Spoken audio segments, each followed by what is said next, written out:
In the entire universe, the Earth is the only planet known to support life. The right combinations of mass, land, water, and air are a few of the important characteristics that define our planet and provide the basic building blocks needed to sustain living organisms. All life on Earth exists in a tiny sliver of space, only 12 miles wide, from the bottom of the ocean to the top of the atmosphere. A primary mission of the National Oceanic and Atmospheric Administration, known as NOAA, is to gather data and about the Earth's oceans and land. Here you are going to explore about our galaxy, our solar system, different planets and their natural satellites.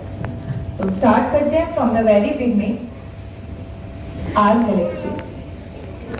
Wow. हमारे universe में millions of Galaxy हैं।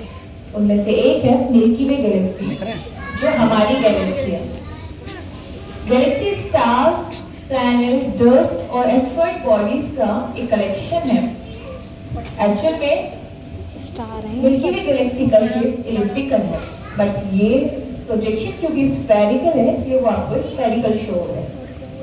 Milky वे Galaxy की discovery Galileo Galilei ने 1616 में की थी।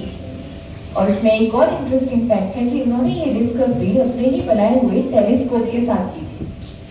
Milky वे Galaxy को आप हिंदी में आकाशगंगा भी कहते हो, पर इतने मिलियंस ऑफ गैलेक्सी में हमारी गैलेक्सी स्पेशल है। हमारी गैलेक्सी इसलिए स्पेशल है क्योंकि उसमें एक वेल वर्किंग सोलर सिस्टम है, और उस सोलर सिस्टम में भी एक ऐसा प्लैनेट है जहाँ पे लाइफ पॉसिबल है। तो आते हैं heart of our solar system, लेकिन उससे पहले इन द कंपैरिजन ऑफ सन आपके प्लैनेट्स कितने छोटे हैं। तो वापस आएंगे इस पे, पहले आपको दिखाते हैं सन। एंड प्लीज आप लोग इंटरप्ट ना करें ताकि शो अच्छे से सबको सुनाई दे। सन आपका नियरेस्ट स्टार है। सन अप्रोक्सीमेटली 4.9 बिलियन ईयर ओल्ड है और सन पे एबंडेंस अमाउंट में हीट और एनर्जी है। लेकिन सन को ये इतनी एनर्जी मिल कहाँ से रही है, किसी को पता है? हाइड्रोजन। तो एक्चुअल में सन में प्रेजेंट है एबंडेंस में हाइड्रोजन, और हाइड्रोजन के दो आइसोटोप्स मिलकर एक हीलियम बनाते हैं जिसको कहा जाता है न्यूक्लियर फिशन। और इसी न्यूक्लियर फिशन रिएक्शन की वजह बहुत सारी एनर्जी रिलीज होती है और हीट भी। आपको सन की सिर्फ आउटर मोस्ट लेयर विजिबल है जिसको हम कोरोना कहते हैं। आपके सोलर सिस्टम का 98% से ज्यादा मास अकेला सन ही कैरी करता है। ये आपको ब्राइट फ्लेयर्स नजर आ रहे होंगे सन की सरफेस पे, these are called solar flares. पर ये लाइफ यानी ह्यूमन बीइंग्स या और लिविंग ऑर्गेनिजम्स के लिए खतरनाक है। बट हमारी अर्थ इससे फुटनेंगे क्यों? वापस से आते हैं अपनी कंपैरेटिव स्लाइड पे। तो ये जो आपको टाइनी 4 डॉट स्टार्टिंग में दिख रहे हैं, these are inner planets. Inner planets का सरफेस आप इस पे लैंड कर सकते हो क्योंकि ये मिलकर बने हैं रॉक, मेटल और dust. On the other hand जो आउटर 4 प्लैनेट्स हैं, दीज आर गैसियस प्लैनेट। आप इतने कभी भी लैंड नहीं कर पाओगे क्योंकि ये सिर्फ गैस का कलेक्शन है। इसके अलावा आपको ब्लैक डॉट्स भी नजर आ रहे होंगे सन की सरफेस पे, दीज आर कॉल्ड। मरकरी की सरफेस पे आपको कुछ पिट या होल जैसे विजिबल होंगे, दीज आर कॉल्ड क्रेटर्स। क्योंकि मरकरी के पास कोई स्ट्रॉन्ग एटमॉस्फेयर नहीं है जो उसे प्रोटेक्ट कर सके, इसीलिए मरकरी की सरफेस पे ये पिट्स या होल्स बनते हैं। अब सन के सबसे करीब है मरकरी, तो क्या हॉटेस्ट प्लैनेट मरकरी है? तो कौन सा है हॉटेस्ट प्लैनेट? प्लैनेट वीनस पे। But why Venus is hottest planet? क्योंकि वीनस में प्रेजेंट है green house gases. Green house gases like carbon dioxide, जो सन से आने वाली सारी गैस या हीट को ट्रैप कर लेते हैं, और इसीलिए वीनस बन जाता है आपका हॉटेस्ट प्लैनेट। वीनस के और भी नाम हैं, किसी को पता है? Morning star. Morning and evening star. और देखिए इवनिंग में सबसे पहले वेस्ट डायरेक्शन में और मॉर्निंग में सबसे देर तक जो स्टार सबसे ज्यादा ट्विंकल करेगा वो एक्चुअल में कोई स्टार नहीं बल्कि वीनस प्लैनेट है। इसीलिए वीनस को morning star and evening star कहा जाता है। बट वीनस का एक और नाम है ट्विन ऑफ अर्थ, क्योंकि शेप और साइज में वीनस अप्रोक्सीमेटली अर्थ की तरह ही है, इसलिए इसको ट्विन सिस्टर ऑफ अर्थ या ट्विन ऑफ अर्थ भी कहा जाता है। अब आते हैं अपने होम ग्रोन प्लैनेट अर्थ पे। अर्थ 23.5 डिग्री टिल्टेड है अपनी एक्सिस पे, इसीलिए आपको डिफरेंट सीजन्स देखने को मिलते हैं। अर्थ के पास अपना स्ट्रॉन्ग एटमॉस्फेयर भी है जो इसे प्रोटेक्ट करता है। कौन सी लेयर है जो हमें हार्मफुल रेज से प्रोटेक्ट करती है? ओजोन। और अर्थ के पास 71% से ज्यादा सिर्फ वाटर है, इसीलिए अर्थ को द ब्लू प्लैनेट भी कहते हैं। अर्थ के पास ऑक्सीजन भी है और वेजिटेशन भी। यही सारे रीजन है जिनकी वजह से अर्थ एक हैबिटेबल प्लैनेट है। पर हमने पहले भी डिस्कस किया था कि सोलर फ्लेयर्स इस हैबिटेट के लिए हार्मफुल है, बट हमारी अर्थ के पास अपना मैग्नेटिक फील्ड भी है जो उसे एक सोलर फ्लेयर से प्रोटेक्ट करके रखता है।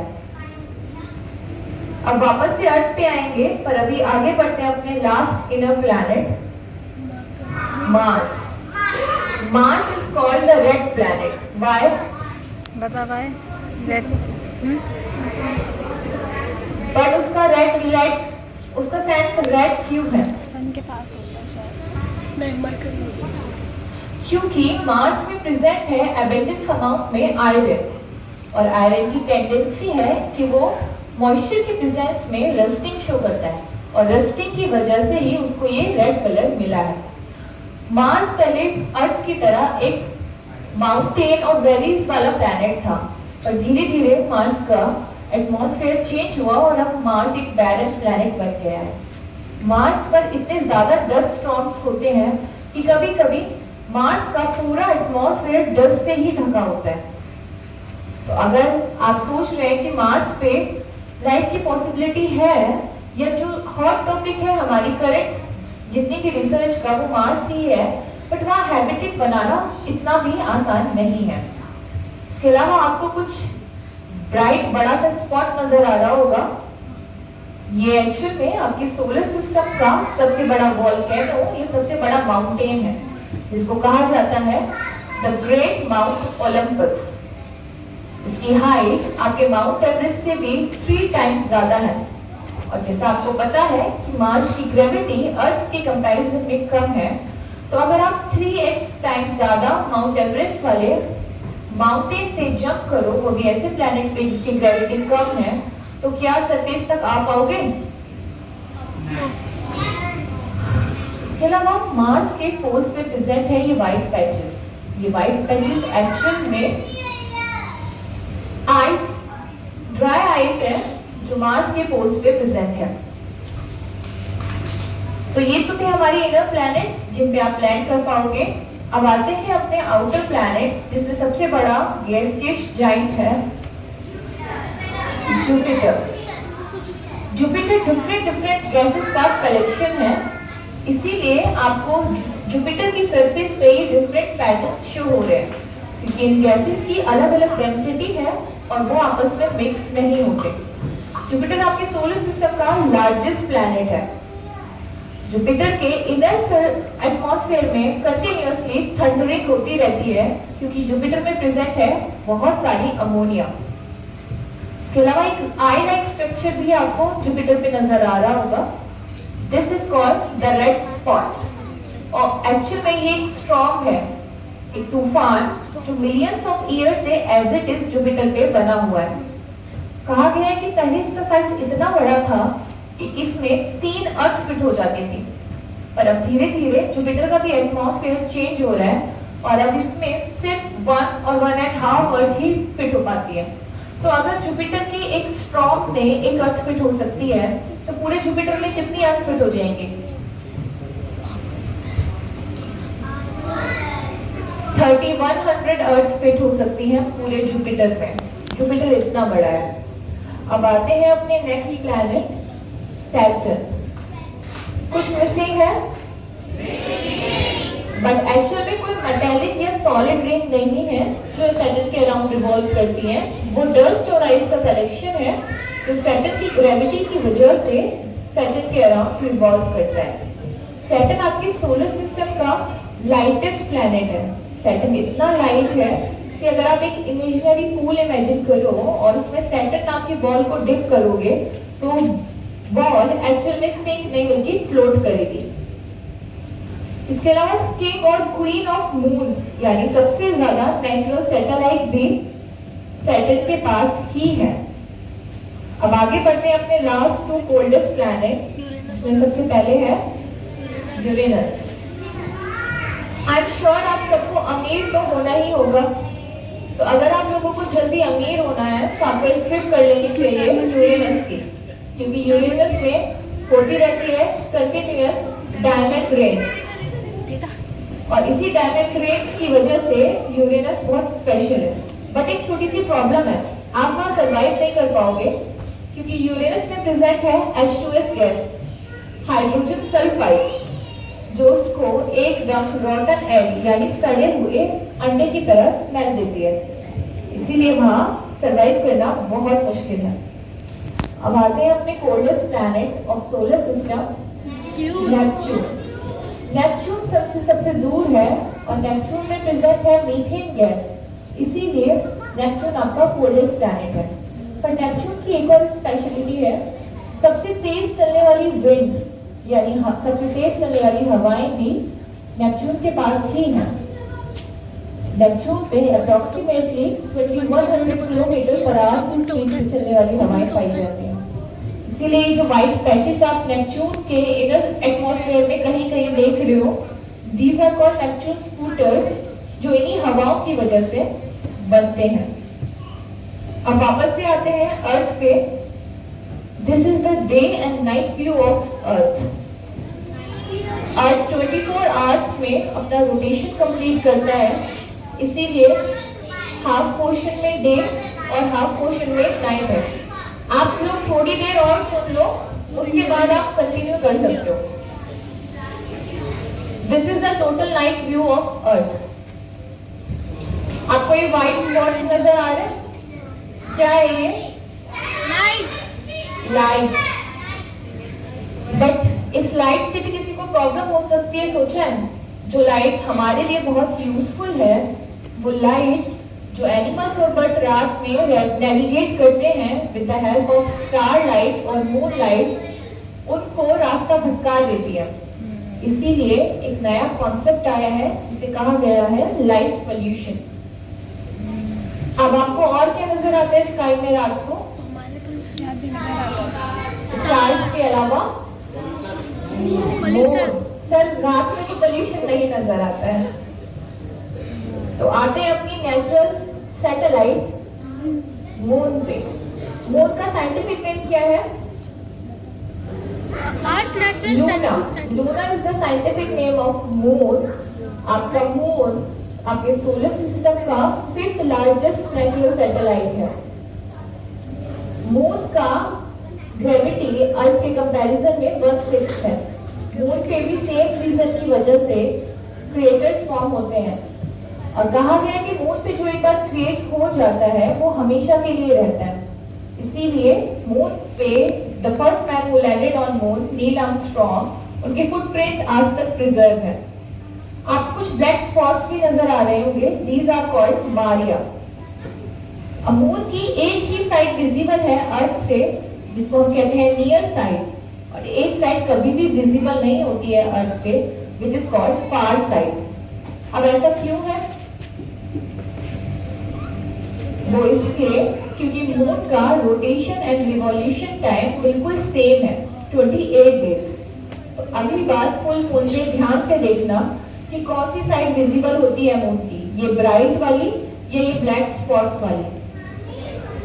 मून के टोटल 8 फेजेस हैं, जो न्यू मून से लेकर फुल मून तक हैं, जिसको आप हिंदी में पूर्णिमा से अमावस्या भी बोलते हो। इसके अलावा बीच में और भी फेजेस के नाम हैं, जैसे waxing crescent, first quarter, waxing gibbous, last quarter, waning crescent and waning gibbous. अब ये तो था अर्थ का मून, लेकिन सबसे बड़ा मून किसके पास है सोलर सिस्टम में? जुपिटर। क्या नाम है उसका? टाइटन पुराना हो गया है। सैटर्न के पास सबसे बड़ा मून नहीं है, जुपिटर के पास है और उसका नाम है Ganymede. Ganymede is the largest moon in our solar system. Ganymede में बिल्कुल सेम जुपिटर की तरह नेचुरल पैटर्न्स बनते हैं और वही इसकी ब्यूटी को और इनहेंस करते हैं। अब सबसे छोटा मून किसके पास है? नहीं, मैंने अभी बताया था अर्थ का मून 5th लार्जेस्ट है। मार्स, क्या नाम है उसका? मार्स के पास 2 ही मून है, डीमोस एंड फोबोस, जिसमें डीमोस आपके सोलर सिस्टम का सबसे छोटा मून है। अब आते हैं अपनी लास्ट स्लाइड पे। ये येलो मूविंग डॉट्स नजर आ रहे हैं आपको? क्या है ये? Flights, commercial flights. आपको लगता है अगर कि लैंड पे तो बहुत ट्रैफिक है और फ्लाइंग कार होती है और आप उड़ जाते हो और आप दिल्ली के ट्रैफिक से बच जाते हैं, तो यू आर वेरी रॉन्ग, क्योंकि स्काई में शायद लैंड से ज्यादा ट्रैफिक है और सबसे ज्यादा ट्रैफिक देखने को मिलता है यूरोप और न्यूयॉर्क साइड। तो अगर आपको लग रहा है कि धीरे धीरे अब शायद अर्थ भी हैबिटेबल प्लैनेट नहीं रहेगा, तो अगर किसी और प्लैनेट पे शिफ्ट करना पड़े तो कौन से प्लैनेट पे शिफ्ट करोगे? और हमने डिस्कस किया था कि मार्स पे तो 10 स्टॉर्म्स आते हैं। प्लूटो। अपना आंसर रिसर्च करके सोचना। ये शो यहीं पे खत्म होता है। आई होप आपको ये शो